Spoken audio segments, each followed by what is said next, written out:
എല്ലാവർക്കും പുതിയൊരു വീഡിയോയിലേക്ക് സ്വാഗതം. അപ്പോൾ ഇന്നാണ് ദിവസം, ഞങ്ങൾ നാട്ടിലേക്ക് പോവാണ്. അപ്പോൾ ഇത് ഞങ്ങളുടെ ട്രാവലിംഗ് വ്ളോഗ് ആയിരിക്കും. അപ്പോൾ ഞങ്ങൾ ടൊറൻറ്റോയിൽ നിന്നാണ് ഞങ്ങളുടെ ജേർണി സ്റ്റാർട്ട് ചെയ്യണത്. അപ്പോൾ അവിടെ നിന്ന് തൊട്ട് ദുബായ് വരെയുള്ളത് ഒരു വ്ളോഗും, ദുബായ് ടു നമ്മുടെ കൊച്ചിയിലേക്കുള്ളത് അടുത്തൊരു വ്ളോഗായിട്ടാണ് ചെയ്യുക. അപ്പോൾ ഈ വീഡിയോ നിങ്ങൾക്ക് ഇഷ്ടമാണെങ്കിൽ എന്തായാലും ചാനൽ സബ്സ്ക്രൈബ് ചെയ്യാനും ലൈക്ക് ചെയ്യാനും മറക്കരുത് കേട്ടോ. അപ്പോൾ എന്താ പറയുക, അധികം വൈകാണ്ട് നമുക്ക് നമ്മുടെ വീഡിയോയ്ക്ക് കിടന്നാലോ. ഞങ്ങൾ എയർപോർട്ടിലേക്ക് ആക്കാൻ ഞങ്ങളുടെ ഫ്രണ്ട് ജോബിനാണ് കേട്ടോ വന്നിട്ടുണ്ടായിരുന്നത്. പിന്നെ ഞാൻ മുൻപുള്ള വീഡിയോയിൽ പറഞ്ഞിട്ടുണ്ടായിരുന്നു കിച്ചണർ വന്നിട്ട് അവിടെ നിന്നാണ് എയർപോർട്ടിലേക്ക് പോകണ്ടായിരുന്നത്. അപ്പോൾ കിച്ചണർ വന്നിട്ട് ഡിസ്റ്റിച്ചിട്ട് അവിടെയായിരുന്നു സ്റ്റേ. അത് കഴിഞ്ഞ് പോകുന്ന വഴിക്ക് ഞങ്ങൾ ഒന്ന് ഓൺ റൂട്ടിലൊക്കെ കയറി. കാരണം ഞങ്ങൾ ഏകദേശം രാത്രി ഒരു 12 മണി കഴിഞ്ഞപ്പോഴാണ് ഇറങ്ങിയത്. എന്തായാലും ഉറക്കക്ഷീണമൊക്കെ ഉണ്ടാവില്ല. അപ്പോൾ അതിന് വേണ്ടി ഒരു കാപ്പിയൊക്കെ വാങ്ങിച്ചിട്ടാണ് ഞങ്ങൾ അങ്ങനെ പോയിട്ടുണ്ടായിരുന്നത്. അങ്ങനെ 2 മണിക്കൂർ ഡിസ്റ്റൻസ് ഉണ്ടായിരുന്നുള്ളൂ. അപ്പോഴേക്കും ഞങ്ങൾ എയർപോർട്ട് എത്തി. ഏകദേശം ഒരു 2 മണി കഴിഞ്ഞതോടുകൂടി ഞങ്ങൾ എത്തിയിട്ടുണ്ടായിരുന്നു. ചെക്കിനും കാര്യങ്ങളൊക്കെ ഇത്തിരി ഡിലേ വന്നാലും അതുകൊണ്ട് ഞങ്ങൾ നേരത്തെ പോകാമെന്ന് വിചാരിച്ചിട്ടാണ് വന്നത്. ഞങ്ങളുടെ ഫ്ലൈറ്റ് 6:30 പക്ഷെ വന്നപ്പോൾ എയർപോർട്ടിലെ സ്റ്റാഫ് ആരും ഉണ്ടായിരുന്നില്ല. ശരിക്കും പറയുകയാണെങ്കിൽ ക്ലീനിങ് സ്റ്റാഫും അങ്ങനെ കുറച്ച് പേരെ ഉണ്ടായുള്ളൂ. ഇവിടെ ഞങ്ങൾ വന്നപ്പോൾ ഏകദേശം 2:30 കഴിഞ്ഞിട്ടുണ്ട് കേട്ടോ. പിന്നെ ഇവിടെ എയർപോർട്ട് മുഴുവൻ ശരിക്കും പറഞ്ഞാൽ ശാന്തതയാണ്, അധികം ആരുമില്ല. പിന്നെ ഇപ്പം ഞങ്ങൾ ചെയ്യുകയാണെങ്കിൽ ഓൺലൈൻ ചെക്കിങ് ചെയ്യണം. അപ്പോൾ ഞങ്ങൾ 3 മണിക്കാണ് അല്ലാത്തുള്ള ചെക്കിങ് സ്റ്റാർട്ട് ചെയ്യുക. അപ്പോൾ ഞങ്ങൾ അതിന് വേണ്ടി വെയിറ്റ് ചെയ്യാണ്. ഞങ്ങൾക്ക് ഏർലി മോർണിംഗ് 6:30 ഫ്ലൈറ്റ്. ഞങ്ങൾ പക്ഷേ ഇത്തിരി നേരത്തെ വന്നതാണ്, ഇനി എന്തെങ്കിലും ഡിലേ ഒക്കെ ഉണ്ടെങ്കിലോ എന്ന് വെച്ചിട്ട്. പക്ഷേ ഇവിടെ ഇപ്പോൾ നിങ്ങൾ കണ്ടല്ലോ, ഭയങ്കര ശാന്തതയും ആരുമൊന്നുമില്ല. അപ്പോൾ അങ്ങനെ ഞങ്ങൾ അതിന് വേണ്ടി വെയിറ്റ് ചെയ്യുകയാണ്. അപ്പോൾ കൂടുതൽ വിശേഷങ്ങൾ ഞാൻ എന്തായാലും അപ്ഡേറ്റ് ചെയ്യാം. ഞങ്ങൾ കുറേ നേരം വെയിറ്റ് ചെയ്തെങ്കിലും സ്റ്റാഫിനെ ഒന്നും കാണാത്തതുകൊണ്ട് ജിബിൻ ഓൺലൈൻ ചെക്ക് ഇൻ ചെയ്തു. എനിക്ക് ചെയ്യാൻ പറ്റിയില്ല, എൻ്റെ പേരിലൊരു ഇഷ്യൂ കാരണം എനിക്കത് ചെയ്യാൻ പറ്റിയിട്ടുണ്ടായിരുന്നില്ല. അപ്പോൾ ഞാൻ ലൈനൊക്കെ നിന്ന് ഒരു 15 മിനിറ്റ് അതിനുള്ളിൽ എൻ്റെയും ചെക്കിങ്ങും കാര്യങ്ങളെല്ലാം കഴിഞ്ഞു.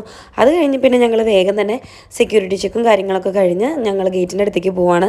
അതെല്ലാം വേഗം തന്നെ കഴിഞ്ഞു കേട്ടോ. സെക്യൂരിറ്റി ചെക്കിൻ്റെ അവിടെ ഡിലേ ഒന്നും ഉണ്ടായിരുന്നില്ല കേട്ടോ. അതുകൊണ്ട് കാര്യങ്ങളൊക്കെ വളരെ ഫാസ്റ്റ് ആയിരുന്നു. പിന്നെ ഈ കാണുന്ന റെസ്റ്റോറൻറ്റ്സും കഫേസും ഒന്നും ആക്റ്റീവ് ആയിട്ടില്ല. കാരണം പുലർച്ചെ ഒരു 5 മണിയൊക്കെയാണ്. അപ്പോൾ അധികം തിരക്കും ഉണ്ടായിരുന്നില്ല. പിന്നെ ഞങ്ങൾ ചെന്നപ്പോൾ ഞങ്ങളുടെ പോകാനുള്ള ഫ്ലൈറ്റ്, അതായത് മോൺട്രിയാലിലേക്കുള്ള ഫസ്റ്റ് ഫ്ലൈറ്റ് ഞങ്ങളെയും കൊണ്ട് പറക്കാൻ വേണ്ടി റെഡി ആയിട്ട് നിൽക്കുകയാണ്. അപ്പോൾ ഞങ്ങളുടെ ബാഗുകളും കാര്യങ്ങളൊക്കെ അതിലേക്ക് പാക്ക് ചെയ്യണ ആ ഒരു ടൈമാണ്. അപ്പോൾ ഞാൻ കണ്ടപ്പോൾ ജസ്റ്റ് വീഡിയോ എടുത്തതേ ഉള്ളൂ.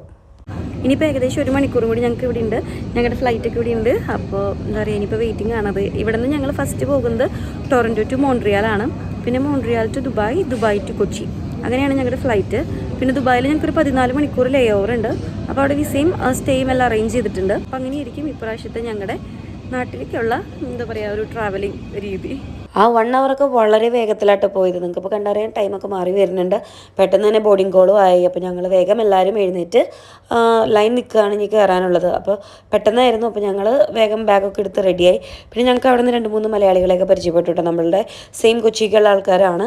അപ്പോൾ നമ്മൾ അവരെയൊക്കെ പരിചയപ്പെട്ടു. അങ്ങനെ അതും വേഗം കഴിഞ്ഞ് ഈ ഒരു പാത്തിലൂടെ നടന്നിട്ട് വേണം നമ്മൾ ഫ്ലൈറ്റിലേക്ക് കയറാൻ വേണ്ടിയിട്ട്. ഭയങ്കര സന്തോഷമുണ്ട്, എക്സൈറ്റ്മെൻ്റ് ഉണ്ട്. എന്താ പറയുക, കുറേ നാൾക്ക് ശേഷം നാട്ടിലേക്ക് പോവല്ലേ. അപ്പോൾ അതും എല്ലാം കൂടിയായിട്ട് മൈൻഡ് ആകെ ഒരു പ്രത്യേക ഇതിലായിരുന്നു. പിന്നെ ഫസ്റ്റ് ഫ്ലൈറ്റ് എയർ കാനഡ ആയിരുന്നു കേട്ടോ. അപ്പോൾ അതിലത്തെ സർവീസ് എന്ന് പറഞ്ഞാൽ കുഴപ്പമുണ്ടായിരുന്നില്ല. പിന്നെ അത്യാവശ്യം ബാക്കി ഫ്ലൈറ്റ് ഇതൊക്കെ തന്നെ പോലെ ആദ്യത്തെ സേഫ്റ്റി കാര്യങ്ങളും അതേപോലെ തന്നെ ഇപ്പോൾ നമുക്ക് എയർ സിക്നസ് ഒക്കെ വരാണെങ്കിൽ ഒരു വോമിറ്റിംഗ് അങ്ങനത്തേനൊക്കെ വേണ്ടിയുള്ള ബാഗും പ്രിവെൻഷൻസും കാര്യങ്ങളെല്ലാം ഉണ്ടായിരുന്നു. പിന്നെ അവർ കുറച്ച് നമുക്ക് അനൗൺസ്മെൻറ്റും കാര്യങ്ങളും ബേസിക് ആയിട്ടുള്ള ഇൻഫർമേഷൻസ് ഒക്കെ തന്നു. പിന്നെ ആ ഫ്ലൈറ്റ് ആകെ 2.5 മണിക്കൂറേ ഉണ്ടായിരുന്നുള്ളൂ ഡ്യൂറേഷൻ. അപ്പോൾ അതുകൊണ്ട് തന്നെ വളരെ ഫാസ്റ്റ് ആയതുകൊണ്ട് തന്നെ ഫുഡൊന്നും ഉണ്ടായിരുന്നില്ല. ഒരു വെൽക്കം ഡ്രിങ്കും പിന്നെ ഒരു കുക്കി അത്രയും ഉണ്ടായിരുന്നുള്ളൂ. വളരെ വേഗം ഞങ്ങളൊന്ന് ഇരുന്ന് കണ്ണടച്ച് തുറക്കണേക്കാളും മുൻപ് തന്നെ മോൺട്രിയാലിൽ എത്തി. അപ്പോൾ അവിടെ നിന്ന് ഞങ്ങൾ ഇറങ്ങിയിട്ട് ഞങ്ങൾക്ക് ഡിപ്പാർച്ചറൊക്കെ കണ്ടുപിടിക്കണം. അപ്പോൾ അതിന് വേണ്ടിയിട്ട് ഞങ്ങൾ മോൺട്രിയാൽ എയർപോർട്ടിലാണ് ഇപ്പോൾ. ഞങ്ങളങ്ങനെ 8 മണിയോട് കൂടി ഇവിടെ മോൺട്രിയാൽ എയർപോർട്ടിൽ എത്തിയിട്ടുണ്ട്. ഇനി ഇവിടെ നിന്ന് ഞങ്ങൾക്ക് 10:20 ഫ്ലൈറ്റ്. അപ്പോൾ ഇനി ഞങ്ങൾക്ക് എമിറേറ്റ്സിൻ്റെ ആണ് എല്ലാ ഫ്ലൈറ്റ്സും. അപ്പോൾ ഇനി ആദ്യത്തെ എമിറേറ്റ്സ് ഫ്ലൈറ്റ് ഞങ്ങൾക്ക് ദുബായിക്കാണ്. അപ്പോൾ അതൊരു 10:20 ഇപ്പോൾ സമയം രാവിലെ 8:15 കഴിഞ്ഞിട്ടുണ്ട്. ഇനി 10:20 ഞങ്ങൾക്ക് അടുത്ത ഫ്ലൈറ്റ്. അപ്പോൾ കുറച്ച് നേരം ഇവിടെ ലേ ഓവറുള്ളൂ. അപ്പോൾ അതിനുള്ളിൽ ഞങ്ങൾക്ക് ഡിപ്പാർച്ചറൊക്കെ കണ്ടുപിടിച്ച് എഗെയിൻ സെക്യൂരിറ്റി ചെക്കും കാര്യങ്ങളൊക്കെ ചെയ്യണം. അപ്പോൾ അതിന് വേണ്ടി പോവാണ്. മോൺട്രിയാൽ ചെന്നിട്ട് അവിടുത്തെ ഡിപ്പാർച്ചറൊക്കെ കണ്ടുപിടിക്കാൻ ഇത്തിരി കൺഫ്യൂസിങ് ആയിരുന്നു. കാരണം നമ്മൾ ഫസ്റ്റ് ടൈമാണ്, പിന്നെ നമുക്ക് അറിയില്ല, തീരെ പരിചയം ഉണ്ടായിരുന്നില്ല. എന്നാലും ഞങ്ങൾ കുറച്ച് സമയത്തിനുള്ളിൽ തന്നെ കണ്ടുപിടിച്ച് അവിടെ ചെല്ലുമ്പോഴേക്കും ഞങ്ങളുടെ പേരൊക്കെ വിളിച്ച് പറയായിരുന്നു. കാരണം അവിടുത്തെ ബോർഡിംഗ് ടൈം 7:30 ആയിരുന്നു. നമ്മുടെ ഫ്ലൈറ്റ് പക്ഷേ അവിടെ എത്തിയത് 8 മണി കഴിഞ്ഞിട്ടാണ്. പക്ഷെ എന്നാലും നമുക്ക് വേറെ കോംപ്ലിക്കേഷൻസ് ഒന്നും ഇല്ലാണ്ട് വേഗം തന്നെ ചെക്ക് ഇൻ ചെയ്യാനും സെക്യൂരിറ്റി ചെക്ക് കഴിഞ്ഞു. പിന്നെ അവിടെ ആകെ കുറച്ച് സമയമായിരുന്നു കേട്ടോ ഉണ്ടായിരുന്നുള്ളൂ വെയിറ്റിംഗ് ടൈം. അപ്പോഴേക്കും ബോർഡിംഗ് കോളൊക്കെ വന്നു. ഞങ്ങൾ വേഗം ഫ്ലൈറ്റിൻ്റെ ഉള്ളിലേക്ക് കയറി. ഇതാണ് എമിറേറ്റ്സ് ഫ്ലൈറ്റിൻ്റെ ഒരു ഇൻറ്റീരിയർ എന്ന് പറയുന്നത്. എനിക്ക് പേഴ്സണലി ഭയങ്കര ഇഷ്ടമാണ് ഈ ഫ്ലൈറ്റും ഈ ഫ്ലൈറ്റിൻ്റെ സർവീസസും. ഞാൻ ആദ്യമായിട്ട് കാനഡയ്ക്ക് പോയത് എമിറേറ്റ്സിൻ്റെ ഫ്ലൈറ്റിലാണ്. അന്ന് അവർ തന്ന സർവീസ്, അവരുടെ ഫ്ലൈറ്റിൻ്റെ ഇൻറ്റീരിയർ, അതുപോലെ തന്നെ ഫുഡ് എല്ലാം തന്നെ നല്ലതായിരുന്നു. അങ്ങനെ ഒട്ടും നമുക്കൊരു മടുപ്പ് ഉണ്ടായിരുന്നില്ല. അപ്പോൾ അതുകൊണ്ട് ഈ യാത്രയും അങ്ങനെ നല്ല തന്നെയായിരിക്കും ഞങ്ങൾ എക്സ്പെക്ട് ചെയ്തിട്ടാണ് ഇതന്നെ സെയിം ബുക്ക് ചെയ്തത്. പിന്നെ ഇതിലും നമുക്കിപ്പോൾ വേണ്ട വേസ്റ്റ് ബാഗ്സും പിന്നെ അത്യാവശ്യം സേഫ്റ്റി ആൻഡ് സെക്യൂരിറ്റി കാര്യങ്ങളെല്ലാം അതിലുണ്ടായിരുന്നു. പിന്നെ ഞങ്ങൾക്കൊരു കോംപ്ലിമെൻ്ററി പൗച്ചും കിട്ടിയിട്ടുണ്ടായിരുന്നു. നമുക്ക് വേണ്ട ബേസിക് കാര്യങ്ങളൊക്കെ ആയിട്ട്, ടൂത്ത് ബ്രഷ്, പേസ്റ്റ്, അങ്ങനത്തെ കാര്യങ്ങളൊക്കെ ആയിട്ട്. പിന്നെ വേഗം തന്നെ ടേക്ക് ഓഫ് ആയി. ഇതെൻ്റെ ഫസ്റ്റ് ഫ്ലൈറ്റിലെ വിൻഡോ സീറ്റ് എക്സ്പീരിയൻസും കൂടിയായിരുന്നു. അപ്പോൾ അതുകൊണ്ട് നല്ല അടിപൊളിയായിട്ടുള്ള നല്ലൊരു വ്യൂവും അതേപോലെ തന്നെ നല്ലൊരു ടേക്ക് ഓഫ് എക്സ്പീരിയൻസും കിട്ടി. നിങ്ങൾക്കിത് കണ്ടാൽ മനസ്സിലാവുമെന്ന് വിചാരിക്കണം. അപ്പോൾ ഞാൻ കൂടുതൽ പറയണില്ല, നിങ്ങൾക്കിത് കണ്ടാൽ തന്നെ അറിയാം. വൺസ് ഇൻ എ ലൈഫെങ്കിലും നമ്മൾ ഈ ഒരു എന്തായാലും എക്സ്പീരിയൻസ് ചെയ്യണം കേട്ടോ. ഞാൻ പറയാം, എല്ലാവർക്കും പറ്റില്ലെന്നറിയാം ഈവൻ ദോ, കാരണം അത്ര രസമാണ്. നമ്മുടെ മുകളിലും നമ്മൾ താഴെയും ഫുൾ മേഘങ്ങൾ. നമ്മൾ എന്താ പറയുക, ശരിക്കും മേഘത്തിൻ്റെ ഉള്ളിൽ വരണ ഒരു ഭയങ്കര രസമുള്ളൊരു വ്യൂ കൂടി ആട്ടോ. പിന്നെ എന്തായാലും വിൻഡോ സീറ്റ് കിട്ടി. അപ്പോൾ കുറച്ച് നമ്മൾ വീഡിയോ ഒക്കെ എടുത്ത് ഇങ്ങനെ ഷോ കാണിക്കണമല്ലോ, അപ്പോൾ അതും അങ്ങനെയൊക്കെ കുറച്ച് വീഡിയോസൊക്കെ എടുത്തു. പിന്നെ ഇതിൽ നമുക്ക് മോണിറ്ററിലെല്ലാം കാണാം. അങ്ങനെ ഞങ്ങൾ അമേരിക്കൻ കോണ്ടിനെൻറ്റിൽ നിന്ന് ഏഷ്യൻ കോണ്ടിനെൻറ്റിലേക്ക് ഉള്ള ആ ഒരു ദൂരമാണ്. അതിൽ ഞങ്ങൾക്ക് 12 hours ആയിരുന്നു ആ ഒരു ഫ്ലൈറ്റിൻ്റെ ടൈമിങ് വരുന്നുണ്ടായിരുന്നത്. പിന്നെ ഓൾമോസ്റ്റ് ഒരു 1 hour കഴിഞ്ഞപ്പോഴേക്കും ഞങ്ങൾക്ക് ഫുഡൊക്കെ എത്തി. അപ്പോൾ ഫുഡ് എന്താണെന്ന് ഞാൻ പറയാം. എന്തോ ഒരു വെജിറ്റബിൾ സാലഡ് ഉണ്ടായിരുന്നു, ഇങ്ങനെ പയറൊക്കെ മുളപ്പിച്ച പോലത്തെ. പിന്നെ ഒരു പുഡിങ് ഉണ്ടായിരുന്നു, നമുക്ക് വെള്ളം, ഒരു ബണ്ണുണ്ടായിരുന്നു, ഒരു പ്രോട്ടീൻ ബാർ ഉണ്ടായിരുന്നു, പിന്നെ കുറച്ച് നട്ട്സും കാര്യങ്ങളും ഉണ്ടായിരുന്നു. പിന്നെ ഈ ചീസ്, ബട്ടർ എപ്പോഴും ആസ് യൂഷ്വൽ ഉണ്ടാവുമല്ലോ ഫ്ലൈറ്റിൽ, അങ്ങനത്തെ ഉണ്ടായിരുന്നു. പിന്നെ ഒരു ചോക്ലേറ്റ് ഉണ്ടായിരുന്നു, പിന്നെ ഒരു മാംഗോ ജ്യൂസ്. പിന്നെ മെയിൻ കോഴ്സ് നമുക്ക് ഇഷ്ടമുള്ള ചോയ്സ് എടുക്കാമായിരുന്നു. അപ്പോൾ ജിബിനെടുത്തത് ലാമ്പാണ്, ഞാനെടുത്തത് ചിക്കനാണ്. പിന്നെ ഫുഡൊക്കെ കഴിച്ചു കഴിഞ്ഞു. പക്ഷേ ഞാൻ ഈ പ്രോട്ടീൻ ബാറും പിന്നെ കുറച്ച് നട്ട്സും ചോക്ലേറ്റൊക്കെ ഞാൻ പിന്നത്തേക്ക് വേണ്ടി സേവ് ചെയ്തു. കാരണം എന്തായാലും ഫ്ലൈറ്റിൽ കിടന്ന് നമുക്ക് ഉറക്കമൊന്നും അത്ര ശരിയാവില്ല. അപ്പോൾ എന്തെങ്കിലുമൊക്കെ വിശക്കുമ്പോൾ കഴിക്കാമല്ലോ. പിന്നെ ഞാൻ കുറച്ച് മലയാളം മൂവീസൊക്കെ കണ്ടുപിടിച്ചിട്ടുണ്ടായിരുന്നു. അപ്പോൾ അതൊക്കെ ഇരുന്ന് കണ്ടു. പിന്നെ ഞങ്ങൾ അഗെയിൻ വിൻഡോ ഒന്ന് പൊക്കി നോക്കിയപ്പോൾ നമ്മൾ മേഘത്തിൻ്റെ മുകളിൽ തന്നെയാണ്. പക്ഷെ അപ്പോഴേക്കും ചെറിയ ചെറിയ സ്നോ ഫ്ലെക്സ് ഒക്കെ നമുക്ക് വന്നിട്ടുണ്ടായിരുന്നു കേട്ടോ. പിന്നെ അങ്ങനെ ഈവനിങ് ആയി. ആ സമയമായപ്പോഴേക്കും അവർ നമുക്കൊരു ഓവൻ ബേക്ഡ് പിസ്സ കൊണ്ടുവന്നിട്ടുണ്ടായിരുന്നു. പിന്നെ ഡ്രിങ്ക്സ് ഒക്കെ നമ്മുടെ ചോയ്സാണ്, ഇഷ്ടമുള്ളത് എടുക്കാം, അൺലിമിറ്റഡും ആയിരുന്നു. പിന്നെ ഞങ്ങൾക്ക് ഒരു കുറച്ച് നേരം കഴിഞ്ഞപ്പോഴേക്കും ബ്രേക്ക്ഫാസ്റ്റ് എത്തി. അപ്പോഴാണ് നമുക്ക് മനസ്സിലായത് ബ്രേക്ക്ഫാസ്റ്റ് ആയിരുന്നു. ഞങ്ങളതിൻ്റെ ഒരു ചിക്കൻ്റെ ഒരു കൊഫ്ത ഐറ്റം, പിന്നെ ഒരു പുഡിങ്, പിന്നെ കട്ട് ഫ്രൂട്ട്സ്, വാട്ടർ, പിന്നെ as usual bun, butter jam, അങ്ങനത്തെ കാര്യങ്ങളൊക്കെ തന്നെയായിരുന്നു.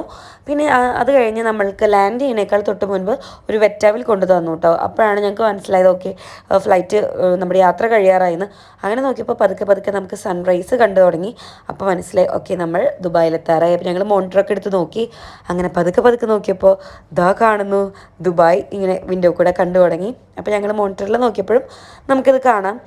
പിന്നെ ഡിലേ ഒന്നുമില്ലായിരുന്നു, ഓൺ ടൈം ആയിരുന്നു ഫ്ലൈറ്റെല്ലാം. അപ്പോൾ നമ്മളങ്ങനെ കുറച്ച് നേരം നമ്മളിങ്ങനെ എത്തുന്ന സ്ഥലവും കാര്യങ്ങളൊക്കെ നോക്കിയിരുന്നു. കാരണം പിന്നെ നമുക്ക് മൂവി കാണാൻ പറ്റില്ല, അവർ നമ്മുടെ ഹെഡ്സെറ്റെല്ലാം വാങ്ങിച്ചു വയ്ക്കും ഒരു ലാൻഡിങ്ങിന് തൊട്ട് മുൻപ്. പിന്നെ അങ്ങനെ വേഗം സൺറൈസൊക്കെ ആയപ്പോഴേക്കും ഞങ്ങൾ നോക്കിയപ്പോൾ പിന്നെ ഞങ്ങൾ ഉള്ളത് കടലിൻ്റെ മുകളിലാണ്. അപ്പോൾ ഞങ്ങൾക്ക് അവിടെ കുറേ കുഞ്ഞു കുഞ്ഞു ഷിപ്പ് കാണാമായിരുന്നു. അങ്ങനെ പിന്നെ വേഗം തന്നെ ഒരു അരമണിക്കൂറിനുള്ളിൽ തന്നെ ലാൻഡിങ് ഉണ്ടായിരുന്നു. അപ്പോൾ ദുബായ് എയർപോർട്ടിലേക്ക് നമ്മൾ ലാൻഡ് ചെയ്യണ വിഷ്വൽസാണിത്. നല്ല അടിപൊളി വ്യൂ ആയിരുന്നു, നിറയെ ബിൽഡിങ്സ് ഒക്കെ ആയിട്ട് നല്ല അടിപൊളി വ്യൂ ആയിരുന്നു. നിങ്ങൾ സൂക്ഷിച്ച് നോക്കിയാൽ നിങ്ങൾക്ക് അതിൽ ബുർജ് ഖലീഫ വരെ കാണാം. കാരണം അത്രയും ക്ലിയർ ആയിട്ട് നമുക്ക് കാണാമായിരുന്നു കാര്യങ്ങളെല്ലാം. പിന്നെ നമ്മൾ വേഗം ലാൻഡ് ചെയ്തു എയർപോർട്ടിൽ. ഇത്തിരി നേരം നമുക്ക് വിസിബിലിറ്റി കുറവായ കാരണം ഒന്ന് കറങ്ങിയെങ്കിലും നമ്മൾ ഓൺ ടൈമിൽ തന്നെ എത്തി. അങ്ങനെ നല്ല ബ്യൂട്ടിഫുൾ ആയിട്ടുള്ള ഒരു സൺറൈസും കാണാൻ പറ്റി. അങ്ങനെ നമ്മൾ ദുബായിൽ വന്ന് ഇറങ്ങിയിട്ട് നമ്മൾ എയർപോർട്ടിൻ്റെ ഉള്ളിലല്ലായിരുന്നു, നമുക്ക് ഇനി എയർപോർട്ടിൻ്റെ ഉള്ളിലേക്ക് പോകണം. അപ്പോൾ അതിന് വേണ്ടിയിട്ട് നമ്മൾ വേറൊരു സ്ഥലത്തായിരുന്നു. അപ്പോൾ നമ്മളിനി നേരെ ചെല്ലുന്നത് ഒരു ബസ്സൊക്കെ ഉള്ള സ്ഥലത്തേക്കാണ്. നമ്മളവിടുന്ന് ബസ്സിൽ നിന്നാണ് നമ്മളുടെ ടെർമിനൽ 3ലേക്ക് പോകുന്നത്.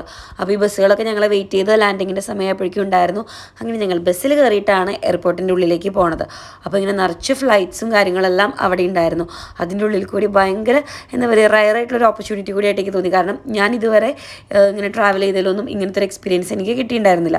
അവിടെ നിന്ന് നേരെ ഞങ്ങൾ പോയത് ഇമിഗ്രേഷനിലേക്കാണ്. കാരണം നമുക്ക് അവിടെ ചെന്ന് റിപ്പോർട്ട് ചെയ്യണമല്ലോ. അപ്പോൾ അവിടെ അങ്ങനെ ചെന്ന് കാര്യങ്ങളൊക്കെ വേഗം തന്നെ കഴിഞ്ഞു. നമുക്ക് ഓൾറെഡി വിസയും കാര്യങ്ങളൊക്കെ ഞങ്ങൾ ഓൺലൈനായിട്ട് ഇവിടത്തിനേക്കാളും മുൻപ് തന്നെ എല്ലാം ചെയ്തിട്ടുണ്ടായിരുന്നു.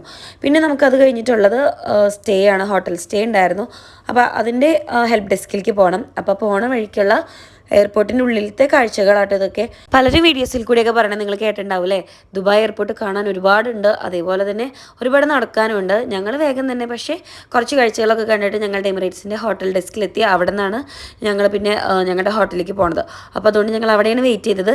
ഇമിഗ്രേഷനിൽ നിന്ന് ഞങ്ങൾക്ക് സിം കാർഡും കാര്യങ്ങളെല്ലാം തന്നെ കിട്ടിയിട്ടുണ്ടായിരുന്നു. പിന്നെ നമുക്ക് സ്റ്റേക്ക് പുറമെ നമ്മുടെ ട്രാവലിന് വേണ്ടിയിട്ട് ഹോട്ടലിൽ നിന്ന് തന്നെ ഷട്ടിൽ സർവീസ്, ബസ്സിൻ്റെ സർവീസസ് ഉണ്ടായിരുന്നു കേട്ടോ. അപ്പോൾ അത് വെയിറ്റ് ചെയ്തു. അങ്ങനെ പെട്ടെന്ന് തന്നെ ബസ്സും വന്നു. ഞങ്ങൾ ബസ്സിൽ കയറി ഇനി ഹോട്ടലിലേക്ക് പോവുകയാണ്. ഇപ്പോൾ സമയം രാവിലെ 8:30 കഴിഞ്ഞിട്ടുണ്ട്. ഞങ്ങൾക്ക് ഇനി നൈറ്റ് 9:30ക്കാണ് ഫ്ലൈറ്റ് ഉള്ളൂ. അപ്പോൾ എന്തായാലും ഇനി ഹോട്ടലിലൊക്കെ പോയിട്ട് നല്ലപോലെ റെസ്റ്റ് എടുക്കണം. കാരണം ഫ്ലൈറ്റിൽ ഇരുന്നിട്ട് ആകെ 2-3 മണിക്കൂറൊക്കെ ഉറങ്ങിയിട്ടുള്ളൂ. പിന്നെ നമ്മൾ തലേദിവസം രാത്രിയാണെങ്കിൽ ഉറങ്ങിയിട്ടില്ലല്ലോ അവിടെ നിന്ന് പോകുന്ന കാരണം. അപ്പോൾ അതുകൊണ്ട് നല്ല ക്ഷീണമായിട്ടുണ്ടായിരുന്നു. ഞങ്ങൾ പുറത്തേക്ക് ഇറങ്ങാമെന്ന് വിചാരിച്ചെങ്കിലും ആ പ്ലാനൊക്കെ ഞങ്ങൾ മാറ്റി. അങ്ങനെ ഞങ്ങൾ വേഗം തന്നെ ഒരു 10 മിനിറ്റിനുള്ളിൽ തന്നെ ഞങ്ങളുടെ ഹോട്ടലിലെത്തി ചെക്ക് ഇൻ ചെയ്തു. അപ്പോൾ ഈ വീഡിയോയിൽ നമ്മൾ ദുബായിൽ എത്തുന്ന വരെയുള്ള കാര്യങ്ങളേ ഉള്ളൂ. ദുബായിൽ നിന്ന് നമ്മൾ കൊച്ചിക്ക് പോകണത് അടുത്തൊരു വീഡിയോ ആയിട്ട് എന്തായാലും ചെയ്യും. അപ്പോൾ എല്ലാവരും കാണാൻ മറക്കരുത്. അങ്ങനെ ഞങ്ങൾ ഞങ്ങളുടെ റൂമിലെത്തി റെസ്റ്റ് എടുക്കാൻ പോവാണ്. അങ്ങനെ ഞങ്ങൾ ഇവിടെ എയർപോർട്ടിൻ്റെ സ്റ്റേയിലേക്കൊക്കെ വന്നു. ഇനി ഞങ്ങൾ കുറച്ച് നേരം റെസ്റ്റൊക്കെ എടുത്തിട്ടാണ് അടുത്ത ഫ്ലൈറ്റ്. ഈ വീഡിയോ അവിടെ വെച്ച് അവസാനിപ്പിക്കുകയാണ്. അപ്പോൾ അടുത്തൊരു വീഡിയോ ആയിട്ട് നമുക്ക് വീണ്ടും വേഗം തന്നെ കാണാം. അപ്പോൾ അതുവരെ എല്ലാവർക്കും ബൈ.